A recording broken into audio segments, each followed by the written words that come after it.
Magandang araw po mga Lods at welcome back po dito sa channel natin. So dito po sa harapan mga Lods, makikita nyo, ito po ang tinatawag na LBD module. So tatlo po ang klase sa LBD module po na makikita nyo po dito. Pero paiba-iba po ang settings na ginagamit nila. So dito pa lang sa dalawa, magkapareho po talaga kung titingnan mo ito. Pero take note mga Lods, magkaiba po ang settings nila. Although, ang function po dito sa tatlo, halos magkapareho lang po mga Lods. So, dito sa harapan, kung makikita mo, dalawa lang ang push button setting na makikita mo. Asa ka itong dalawa, halos magkapareho. So, ang pangatlo natin dito mga Lods, tatlo na po ang nakalagay. So, sa madaling salita po, ang LBD module natin mga Lods, standard po na dito yung reconnect, ito naman ang disconnect. Dito sa pangatlo natin mga Lods, ito naman ang katulad rin, ito yung reconnect, ito yung disconnect. Ang pangatlo dito mga Lods, ito yung special na nakita natin sa isang klase na LBD module.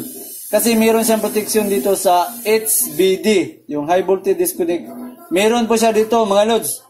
Lalagyan muna natin ng number, saka ko sasabihin sa inyo na ano yung mga special function dito mga Lods. So lalagyan natin ng masking tape. Ayan. Para mas lalo po natin masundan mga Lods. So sasabihin ko na po dito mga Lods. Itong nabili natin na LBD module na una nating nabili.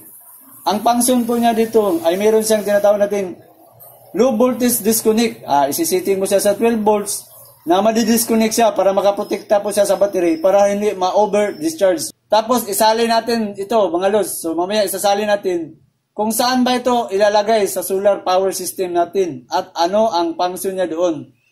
So para po makita sa mga kalodi, mga baguhan natin ngayon dito mga Lods, kung paano isisetting ang mga LBD module. Uunahin natin dito sa number 1. So dito sa unang module, ito po ang ginagamit natin.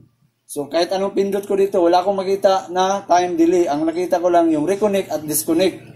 So, ang gagawin natin, kalapit natin para mas makita nyo mga Lods. Itong LBD module natin, meron tinatawag na input dito at saka output. Tapos may mga polarity mga Lods, pagkita mo negative, positive. So, susundin mo yung polarity. So, dito nakalagay ang supply sa input, yung 12 volts o kaya 24 volts.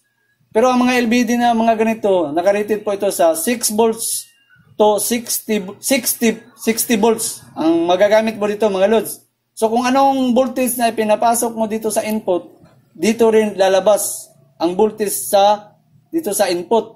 Pero ang output po dito na voltahe mga Lods, nakakontrolado po dito. Kaya ito yung magdi-disconnect at magre-reconnect.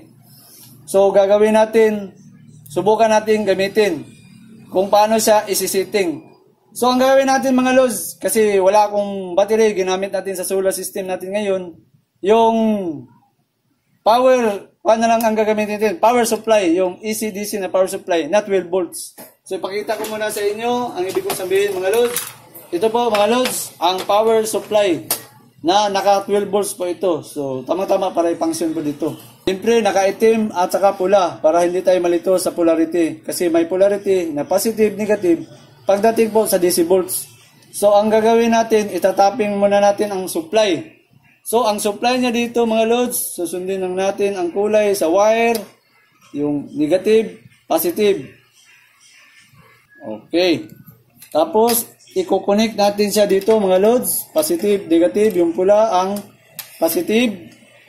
So, wala ko tayong gagawin, kundi i-switch on natin ito para papasok ang voltahe dito sa power supply dito para makita natin yung reading na power supply. So, isi-switch on natin ang power supply. So, yan po, makikita ba? So, 13.3, naka-regulated po ang power supply. So, yun ang voltahe po dito na pumasok. Walang pinagkaiba po sa battery na 12 volts na ilalagay mo dito o 24 volts. Depende po sa inyo ang battery na gagamitin po mo yung mga Lods. So, dito po, sa sinabi natin, sa pagsisetting po dito mga Lods, yung sinabi natin na ito yun ang disconnect. So wala kang gagawin. Ang pagsetting po sa mga LBD na ganito, ilo-long press mo lang mga Lods. So long press, push button ka dito. Tapos bitiwan mo, magbi-blink. So, pwede kang mag-adjust dito ng pababa at saka dito pataas. Yan. So, ang standard po, ayan, pababa muna natin. Ang standard po sa mga LBD na ginagamit ay yung 12 volts. So, isetting natin sa 12 volts. Pag setting mo sa 12 volts, hayaan mo na dyan, mag-12, yun ang setting na. So, ayan, yun po, nasisetting na 12 volts yun. Padalas po ginagamit sa mga lead acid, gel type o AGM. 12 volts na low voltage disconnect. Pero kung naka-LiPo4 ka o lithium ion ng mga battery, nasa mga 11.5 yun. Depende po sa mga setting yun sa mga quad. Kasi mataas po ang depth of discharge doon sa mga PO4. Kasi ang gamit natin dito is naka-gel type lang tayo mga lods. Kaya nasa 50% DOG lang ang gamit natin. So kailan naman sa makabalik? So dito sa kabila po mga lods, ang reconnect. So long press pause button po tayo. Ayan. So pag nag-blink na po, pwede ka nang mag-adjust. So dito, i-adjust mo ganyan to 2.1. So, depende po sa inyo. Pero ito, standard sa mga iba ginagamit is 12.8. So, 8 sa 7 lang natin ilalagay. So, nakakonect siya. Ilagay lang natin sa 0.7. Ayan. So, 0.7, i-add mo ito, loads, mga loads, sa disconnect sa kuha natin. Dito sa kabila, yung tinasabi natin disconnect, low voltage disconnect, ang nakalagay is 12. I-plus mo dito sa reconnect natin 0.7. So, ang mangyari po, ang reconnect dito is 12.7. So, yun, ito, tapos na po ito. So, yung sign po na kapag nag-reconnect po, iilaw po dito, nakita mo, may red pong umilaw dyan. Kapag umilaw po yan, nakapasok po ang voltahe dito na 12 volts, na galing dito. Pero kapag nawala po itong ilaw dito, ibig sabihin, walang supply na 12 volts dyan, mga lods. Yun ang sabihin na naka-cut off. Kasi ito, ang setting natin is 12.0 ang low voltage. Kapag bababa po ito sa 12 volts, mapuputol pong signal dito na red. Tapos dito, ang reconnect 0.7 plus 12 is 12.7. So, iilaw talaga siya kasi ang voltage natin is 13.4. Makita ba? O, yan. 13.4. Kaya umilaw siya. Kasi ang reconnect natin dyan is 12.7. So, pasok po, kaya umilaw. So, para malaman natin po kung paano po ito nagdi-disconnect, so, ang ginawa natin mga loads, meron po akong tinatawag dito na buck converter. Hindi po ito kasali sa demonstration natin na para dito po mga loads. Hindi ito kasali. Sinali ko lang ito para may control tayo sa voltahe na ipapasok. Kasi susubukan natin siyang mag-low voltage at saka mag-reconnect. So, ang mangyari po, itong ginamit natin, naka-step down voltage po ito. So, mayroon potentiometer. Kaya lang medyo, itong nabili ko, medyo sira rin. Kasi ang binili po natin na buck converter na step down is aabot po sana ang voltage sa 35 to 40 volts. Pero yung dumating po isa dito, ito titesting ko, hanggang 13.5. Tapos hindi siya accurate, medyo nawawala. Pero wala akong ibang magamit kasi yung iba. So yung iso na lang po ang gagamitin natin. Okay, natapping na natin mga loads. So, ngayon, ang gagawin natin is isi-switch on na natin itong supply. Kasi na-off, i-off natin. So, naka-off ba ito? Yan, naka-off po. Kasi may off po ito. Switch on. So, umilaw na ba dito? Yan, umilaw na po mga loads. Yan. So, isi-switch on natin. So, titingnan nyo ang LBD natin. On natin. Yan. So, makita mo, naka 8.5 volts. So, iikutin pa natin mga loads. So, ikutin pa natin. Yan. So, ang sabi natin, ang reconnect natin is nasa 12.7. So, kung malala nyo mga loads, nasa 12 volts ang disconnect, tapos ang reconnect niya ay nasa 12.7. So, nasa 10.3 pa yan. So, adjust pa natin. Tingnan natin. So, 12.2. Tingnan nyo, 12.7. Dapat ilaw yung indicator kasi tataas ang voltage. So, tingnan natin, nandahan lang. Oh, yan po. Medyo hindi siya accurate, pero okay lang. Pumangsyon. So, tumaas.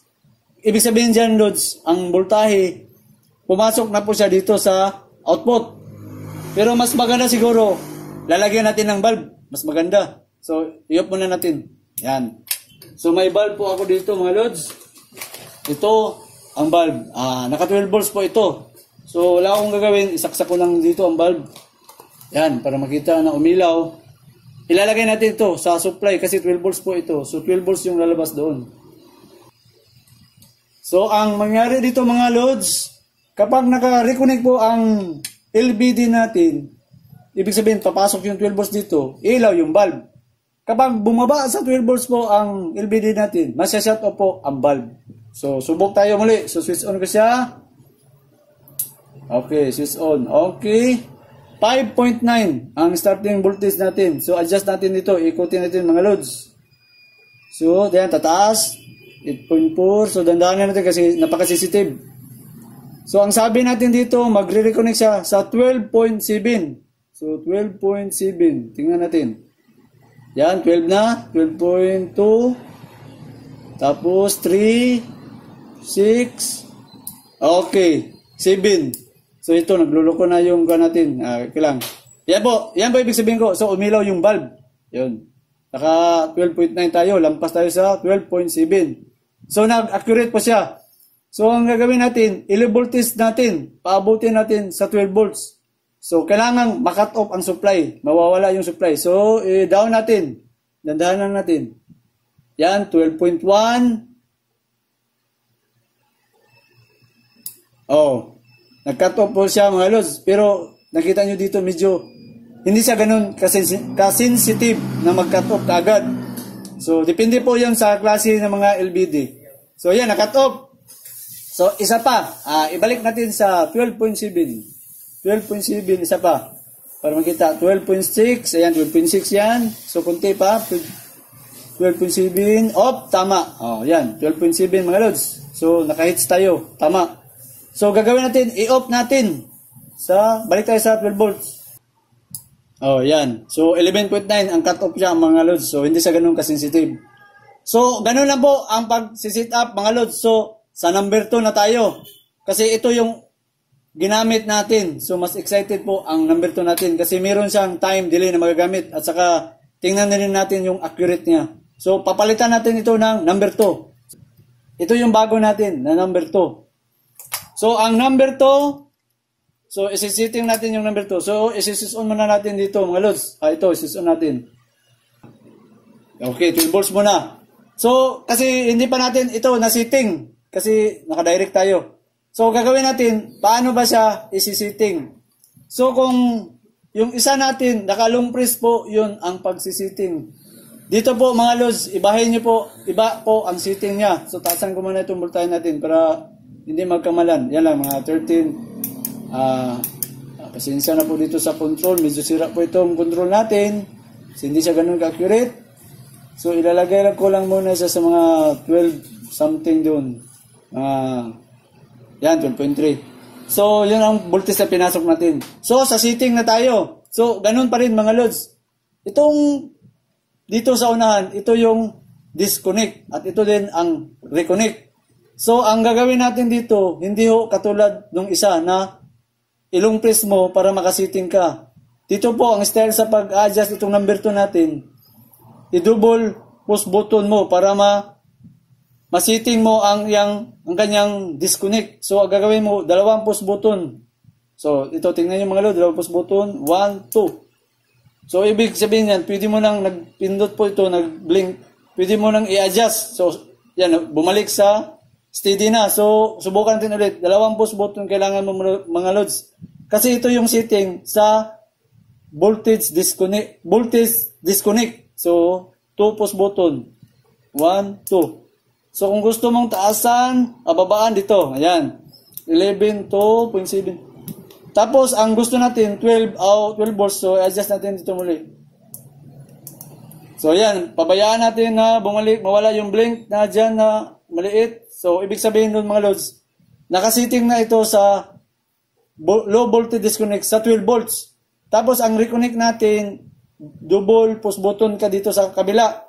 So, 1, 2. So, yan, nakalagay 1, i-adjust natin.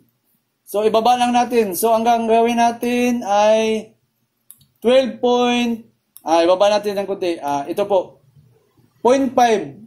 So, yan, 0.5 yun dito sa reconnect. I-add mo dito sa disconnect is 12. So, yan po mga loads. 12 plus, yung pinakita natin dito, 0.5, 12.5 po ang reconnect. So, ibig sabihin, pag umabot po ito sa 12.5, ilaw yung bulb. Tapos, pag bababa po ito sa 12 volts, masyashut off po ang bulb. So, susubukan natin. Ito ngayon naka 12.3. So, pag i-adjust ko ito, pag umabot po ito sa 12.5, ilaw yung bulb. So, adjust natin. So, pasensya na po sa mga kaludin natin. Itong control, medyo defective ito konti. Pero ito, ginawa ko pa rin kahit na medyo hindi siya ganun kaganda. Kasi medyo nasira po ito. So, ayan po, makita, 12.0. Adjust pa natin. 12.3. So, kailangan umilaw ka sa 12.5. So, adjust pa natin, 12.5. Oh, ayan po, mga lods. So, umilaw siya. So, sensitive. Maganda po ito. So, ang gagawin natin, ibaba natin sa 12 volts para ma-shut off, ma-disconnect ang voltahe. So, dandahanan natin. So, 12.1.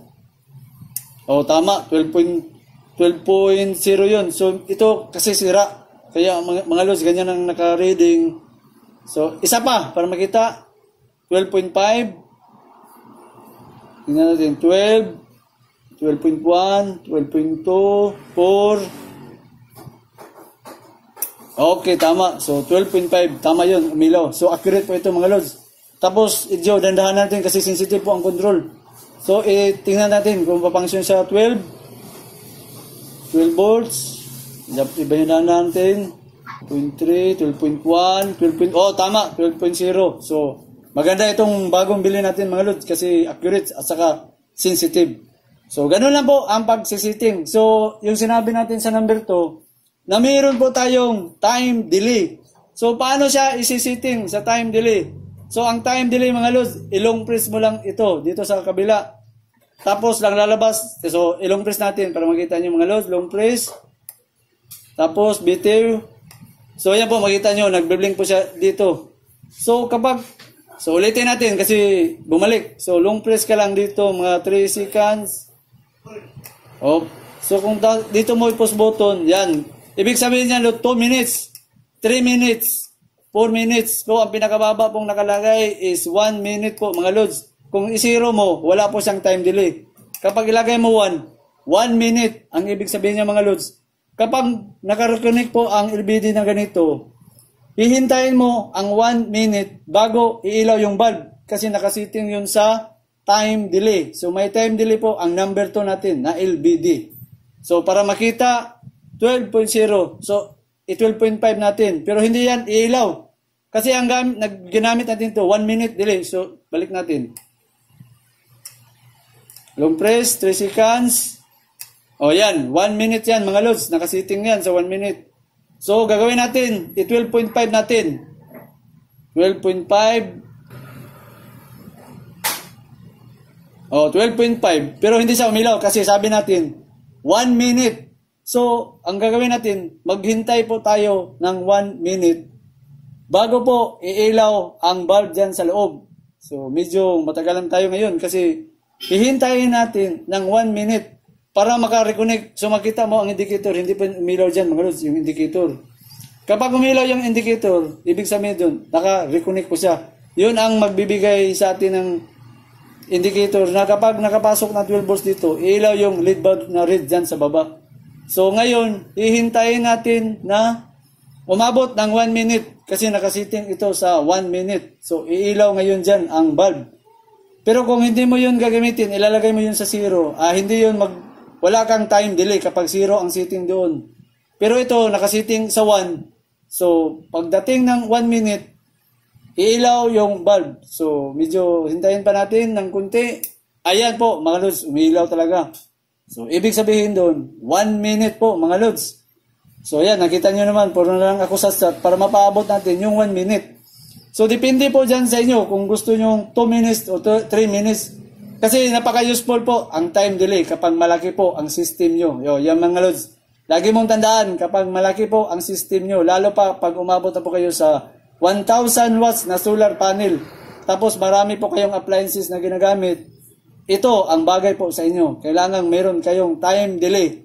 Kasi pag walang time delay, madali pong makareconnect. delikado po ang power inverter nyo doon mga lods. So yun, paalala ko sa inyo.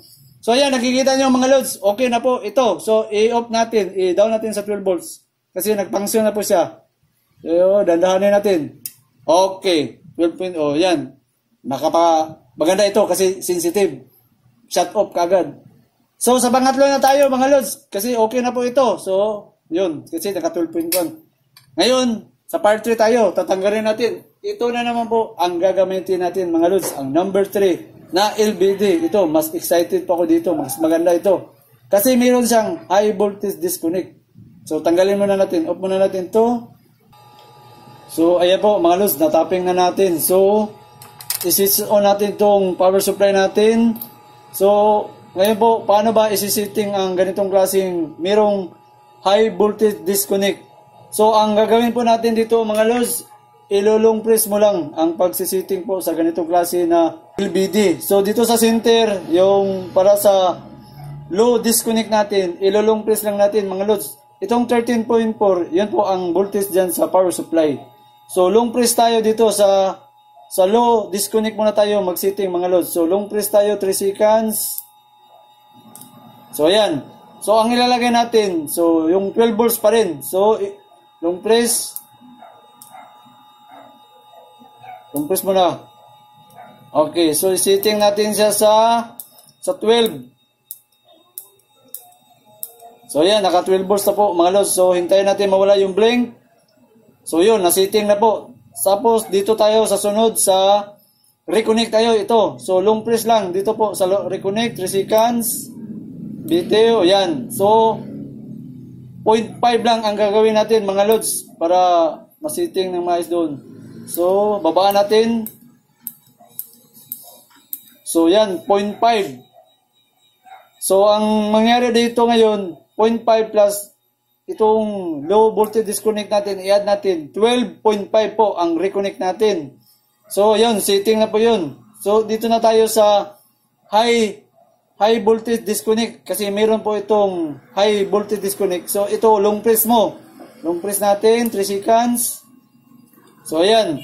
So nakaset po ito sa 13.8 pero dahil sa yung variable natin sa adjusted voltage is 13 lang po ang accurate doon. So isi-setting lang natin siya sa 13 volts. So long press tayo dito sa high disconnect, long press. So babaan natin. Dito baba. So 13 volts lang tayo mga lods ang setting natin. So ayan. Pwede na yung 13 volts para sa variable natin sa voltage. Gagawin natin. Gagawa tayo ng kodigo mga lods kasi para mas malalo natin masundan. Okay. So ayan po mga lods. So ang setting natin, ilalagay ko na lang dito mga lods para mas masundan. Ang reconnect natin, ilalagay natin sa 12.5. Yan. Ang low voltage disconnect natin, palagi po yung nakalagay sa 12 volts. Yan, 12 volts. 12 volts din dito. Itong high voltage disconnect mga lods, kasi sira po ito, hindi makaabot sa 13.8 ang setting. For demo purpose lang natin, ilalagay lang natin siya dito sa 13 volts. Kasi yun lang ang kaya dito sa supply natin. Hindi makapataas ng maigi. So 13 na lang. So ibig sabihin dito mga lods, kapag umabot po ang voltage sa 13 volts po dito, ma-disconnect po ang supply niya dito. So take note po yan mga lods. Kasi maka-cut off po ito. Dito naman sa galing siya sa cut-off dito na 13 volts. Kapag bumaba po siya dito sa 12.5, marireconnect yan mga lods. O yan na, 12.5, reconnect. Pag bumaba po siya sa 12 volts, madidisconnect po ang voltahe. Mawawala po ang supply niya dito po mga lods. So yan, ito yung maganda kasi tatlo ang pwede mong, yung high voltage po dito, ay pwede mong magamit sa ibang klase na paraan mga lods. Depende po sa inyo kung gusto nyo itong gamitin. Pero for demo purpose na mayroon parang magandang function na pwede mong gawin. So ngayon, i-switch on natin ito. Okay. Yan. Nakita ba? 5.5 volts. So medyo ito magloko minsan. Sana hindi magloko ito ngayon. So ang indicator po dito mga lods, mayroong red yan. Mayroon ding ilaw dyan. Medyo maliit. Hindi ka pareha nung isa, malaki yung mga LED bulb na inilagay na indicator. Ito medyo maliit, pero makikita pa rin. So, ang nakalagay natin is 12.5. Mag-ilaw ang bulb sa 12.5. Kaya tataasan natin ang voltahe na papasok dyan. So, adjust tayo. Yan, tumaas na mga loads. 6.7. Yan, 8, 9, 10. O, 12.2 na. So, kailangan umilaw siya sa 12.5. So, dandahan lang kasi napaka-sensitive. Okay, yun. O yan, nasisira na po itong buwan natin. Yung sinabi ko, medyo sira. Okay lang. Yan. Yan. So, medyo sira. Pero ituloy ko pa rin. Ito po mga lods, na shut off po siya. Kasi umabot tayo sa 13.5. Ang setting natin sa high disconnect natin, lagpas tayo sa 13. Kaya, naka-cut off po ang battery. Yan, makikita, naka 13.5, ang setting na 13. So, gagawin natin, ibaba natin sa 12.5 para ma-reconnect po siya. So, yun ang style po niya dito. So, ang gagawin natin, ibaba natin sa 12.5 kasi naka 13.5. High voltage disconnect na to. Kaya nakat off po siya ang supply dito. So, ibaba natin sa 12.5 para maka-reconnect. So, ibaba natin. Okay, 13.0. Oh, yan, medyo sira mga loads. Oh, yan, makita nyo sira. Natin, control loads. Oh, yan. Yan, magbabinig. Oh, yan, okay na. So, yan po. Pasensya na po sa control ko talaga. Sira po ito, pero ito, pinapakita ko lang sa inyo na okay po siyang gamitin. So, yan, yan. Oh, makita mo, sira. So, gagawin po natin dito ngayon mga loads. I-drop natin siya sa 12 volts. Ibig sabihin dun, madi-disconnect po ito. Makakat off itong supply na 12 volts. Kapag bumaba sa 12 volts. So, 12.9, ibaba natin sa 12 volts. Dandahan lang. Okay, yan, nasira na naman. So, medyo sira talaga mga lods. O yan, 12.1. So, ibaba ko ito. Yan na lang, kasi sira ito. Dandahanin natin ikutin para 12 volts, makat off yan. So, tingnan ninyo mga lods. Oh, yan, makat off po siya mga lods. So, tama po ang function natin. So, huwag nyo nalang pansinin kung may mga blink dyan, kasi ito po ang sira. Wala kasi akong ibang magamit mga lods, kaya pinapost ko pa rin na ipalabas itong video natin para makita nyo na ito po magandang gamitin. Marami pong klase na pwede mong magamit dito. Kaya stay tuned po kayo sa mga experiment natin dito mga lods. So ito po mga lods, wala po itong time delay. Hindi po katulad doon sa number 2 na may time delay. Saka hindi maganda rin itong ginamit natin kasi hindi nawawala yung control. Pero subukan pa natin ng isa. 12.1. Balik natin sa 12.5. Oh, yan. So, yun. Okay. Tama. Ito, maganda. Naka 12.4. Kasi umabot naman yun. Paabutin natin sa 13 volts para makat off yung voltahe doon sa supply. So, taasan natin. Highlights man, highlights. Oh, yan. Oh, kita nyo mga lods. Nag-cut off yun. 13 something. So, lagpas 13.3. Cut off talaga kasi 13 volts lang ang setting natin. Tapos, susubukan natin ibaba isa muli para maka-energize sa pagdating sa 12.5. Kasi sensitive. So, yan, 13 volts. Okay, bumaba. Umilaw siya doon. So, medyo, hindi kasi ito accurate mga loads. So, 12.7, umilaw siya. So, baba tayo sa 12 volts para ma-shut off na po. Ma-low voltage disconnect. So, dandahan lang.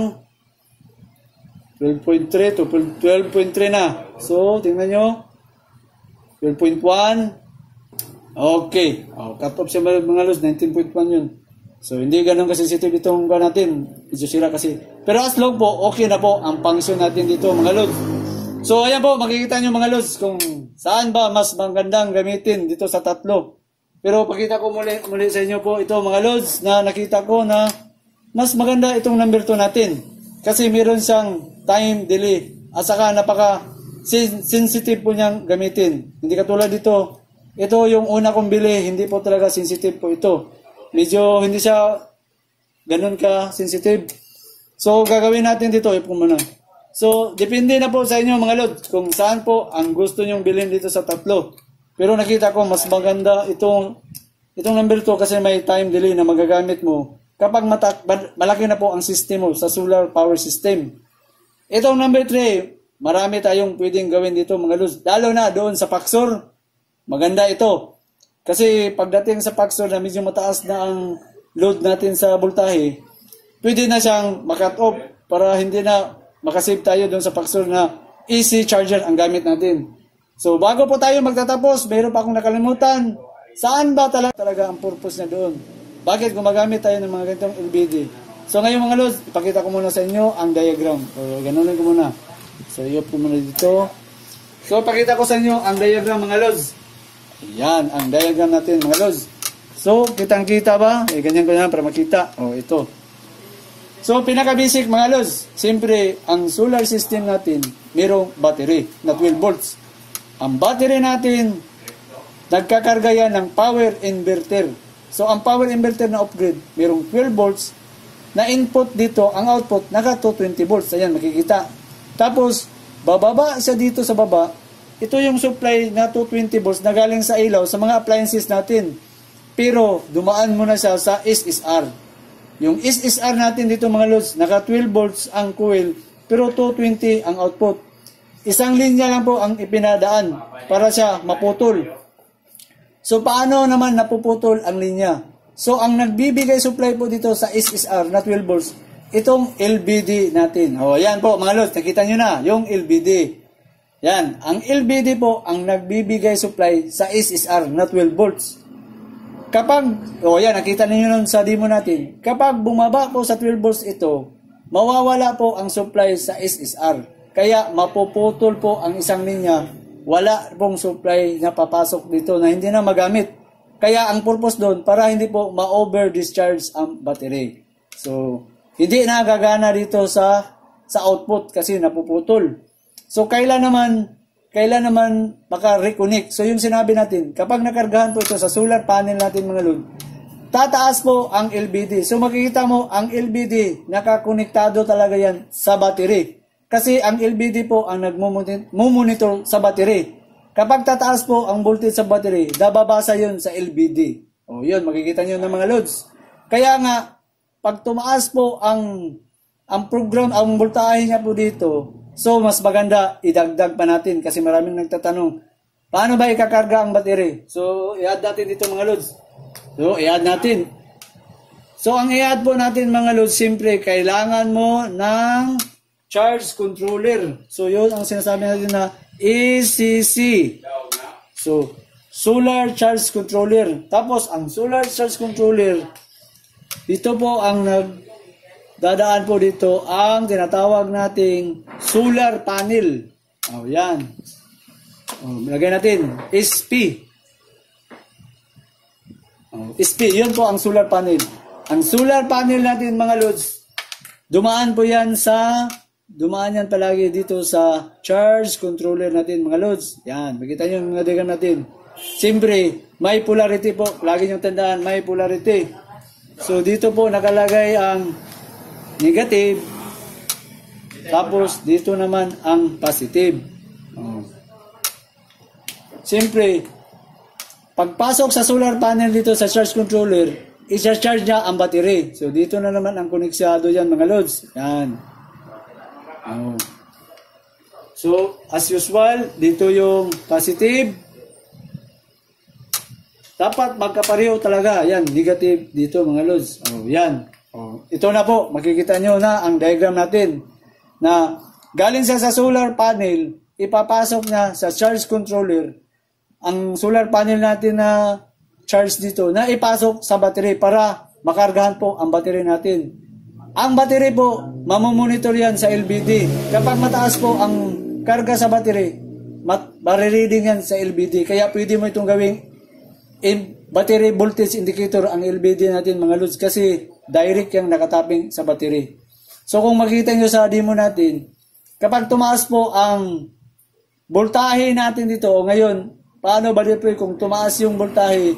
Yung pangatlo na sinabi ko dito, kapag ginamit mo ito sa HSBD, makakat po ang supply mo sa power inverter dyan mga loads. Kaya huwag mong gamitin yun, sa ibang paraan na lang.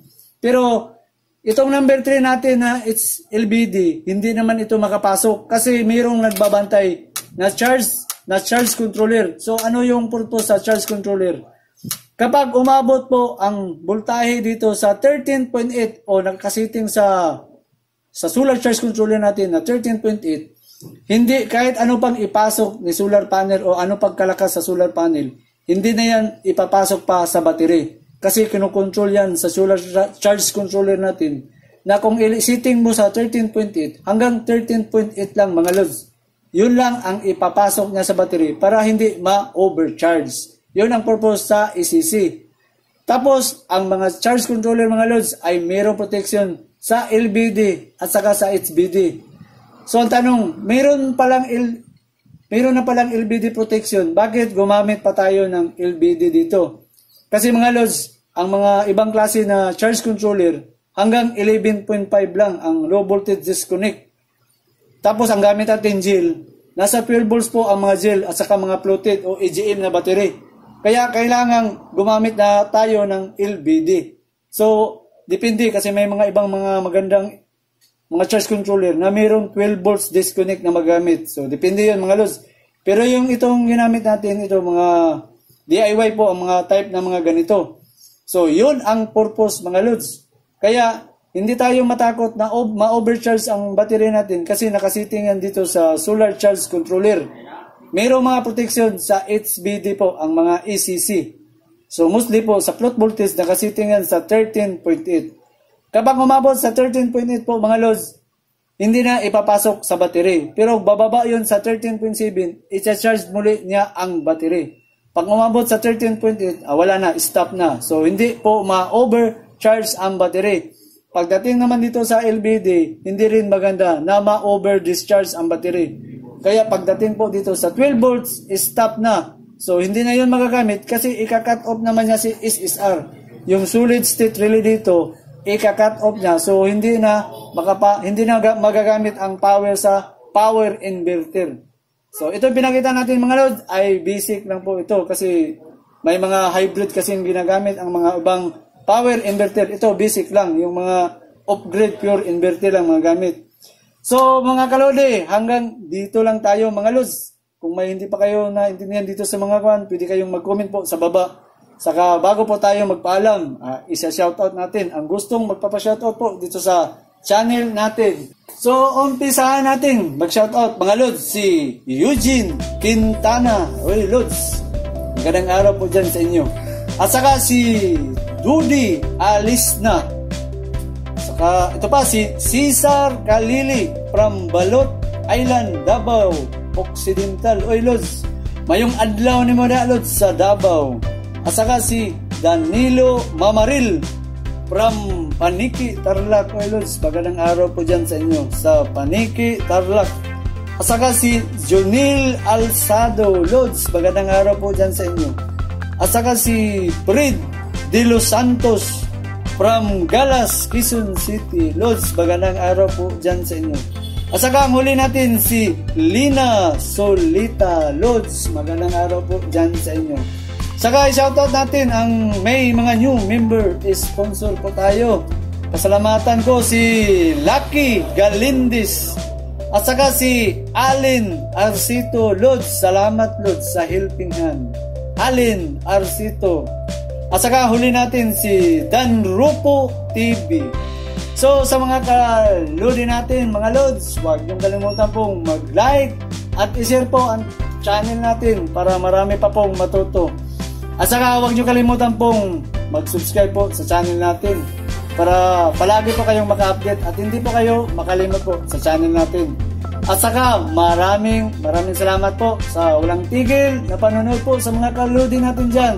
So hanggang sa muli mga lods at maraming salamat po sa inyo.